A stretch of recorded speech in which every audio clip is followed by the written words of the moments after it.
Hey guys, we're back. Chad Burkhart, Carrie Lippenot, SLP. We told you about the 5 top things to look for in oral restrictions in babies. We're going to dissect all of those. Number 1 would be shallow latch or clicking noises. What do you see with that, Carrie? So with the tongue ties, obviously a lot of times that creates this difficulty with creating the suction, so the tongue lifting away from the jaw and creating the suction needed to express milk. So we get a lot of that dropping, losing the suction, so we get that smacking or clicking noise. The shallow latch comes from difficulty opening wide. A lot of times we might have like an upper lip or buckle or the cheek ties, and that creates a lot of tension through the face, restricting the range of motion of the jaw opening. And so, I think obviously what we see and what you see, and you referred to for lactation specialists, chiropractors, that, families are having problems nursing. With the shallow latch or clicking, that's one of those things we're having, that's kind of an in your face, so to speak, like we're having issues nursing. Right. Are there some other things that parents can look for as far as maybe some not so in your face? Because we get a lot of that where it's like, well, they're feeding okay, it's a little painful, or we think they're getting enough milk, we're not sure. Is there anything else like with as far as the latch or the clicking noises in that realm that can be I don't want to say hidden, but can be maybe under the radar a little bit? Well, I think that the shape of the palate, so maybe if you looked in, does it look like a big cave? Is it high vaulted? That would definitely impact latch, and it's probably not something most parents do, looking inside the mouth.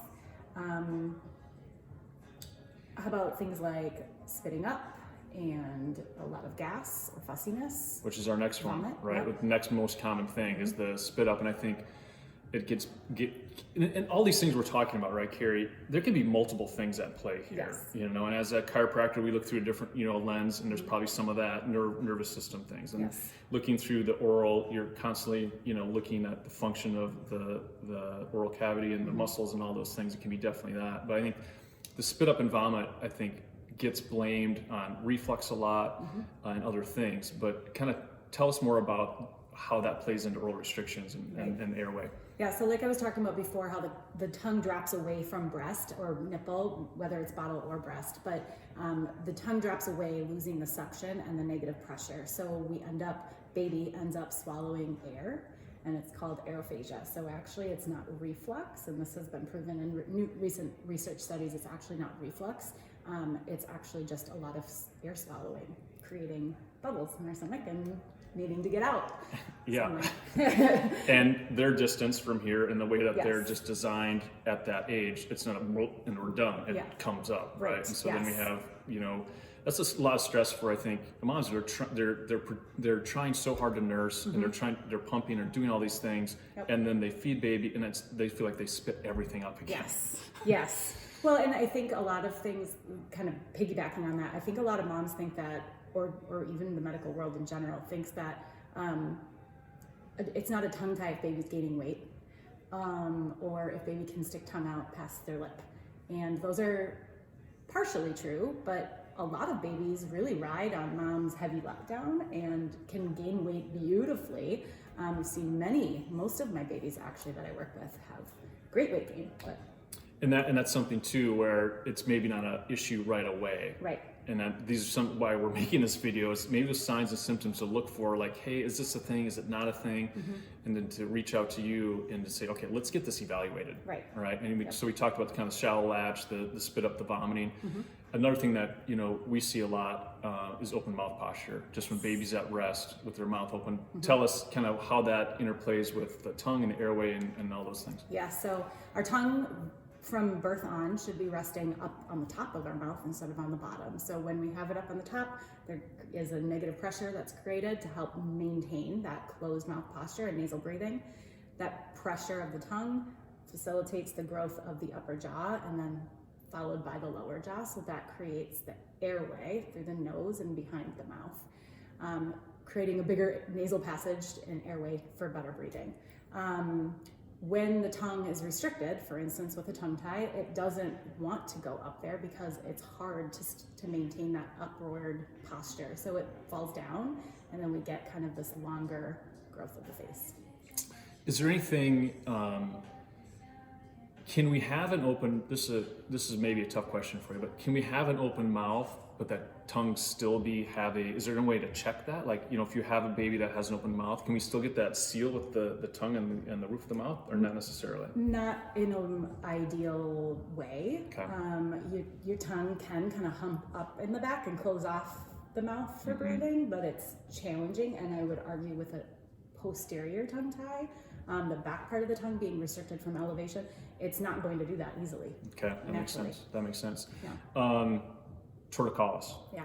Torticollis is a big one of, so torticollis, it's a big fancy word for just baby, mostly the baby first turning one side. Now you can have different degrees of torticollis, where you see where they just prefer one side. I'm sure parents have noticed that, or they can be really severe, right? Where we're locked in. Yeah. And it's more about just head turning. There's a deeper neurological issue at play and some oral restrictions and fascia at play too. Mm-hmm. Yeah. Yeah, so a lot of times what we see is that tongue restriction or the oral ties just create this kind of ripple down effect of all of the muscles being super tense. And so sometimes it depends on how the fascia underneath the tongue is, how it's tight. I don't know, depending if it's symmetrical or whatever, and we tend to have those movement patterns to compensate. So, and that obviously, it can be in utero stress. It can be the way the fascia is just built, meaning that that's not something that was any event that caused it. That's just the way that in utero stress and the way the baby was developed. It can be also probably what we see. We can from the birth process. Yeah, that's part of it. But there's something more than that. Baby's going to keep going back, and that's when we call you and say, okay, we've had these adjustments. We've done these things. Baby's still preferring that right side.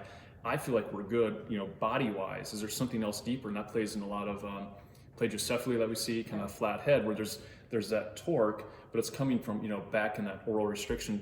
And they may have missed, right? They may have been nursing okay. They may be having all these things, but if that posterior tie is there, there's other oral restrictions, then some of these things are going to show up. Yeah. When it goes into our next kind of point, just the overall tension. Right, yeah. Where we see a lot. A lot. Yeah. A lot of babies have a hard time in tummy time when they have that front body tension from the neck down under the tongue. So that's a big piece, and that impacts a lot of things and from a developmental perspective, motor and sensory, visual, everything. And again, that's the maybe the sneaky part, right? We're not going to, they don't really like tummy time. Well, there's probably a reason for that. Right. And that's why we're kind of trying to put this information out, not overwhelm you with anything, but saying, hey, this could be part of maybe an issue that needs to be explored. It's just not these one thing, and things that, we say that kids don't grow out of something, they grow into something else. So we could have, had a shallow latch. Okay, well, we went to bottle and we gained weight and we did okay. Yep. And now we're having, some spit up. Okay, that was the phase, and now, we're noticing ear infections. We're noticing snoring at night. Is that, it's cute? Well, now it's maybe not cute. I don't know what's going on there. And just that overall tension, like you said, in tummy time, that if they're not nice and loose, or you feel they're torqued to one side, or if they turn their head, that is just a sign of that overall tension. There's something that's not being addressed. There's something that needs to be evaluated.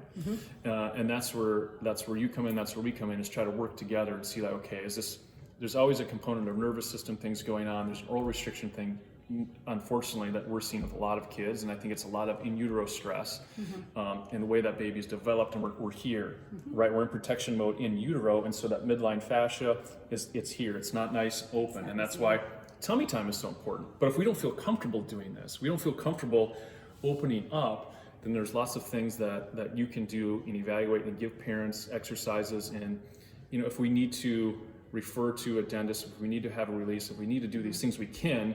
But there's certain things that we like to start with, and let's climb that referral pattern, so to speak. Let's climb it up the ladder if we need to. But there's lots of things when they go to see you that you can help them with right away. Yeah, we can really train those muscles before a release would even be necessary, and potentially eliminate that need.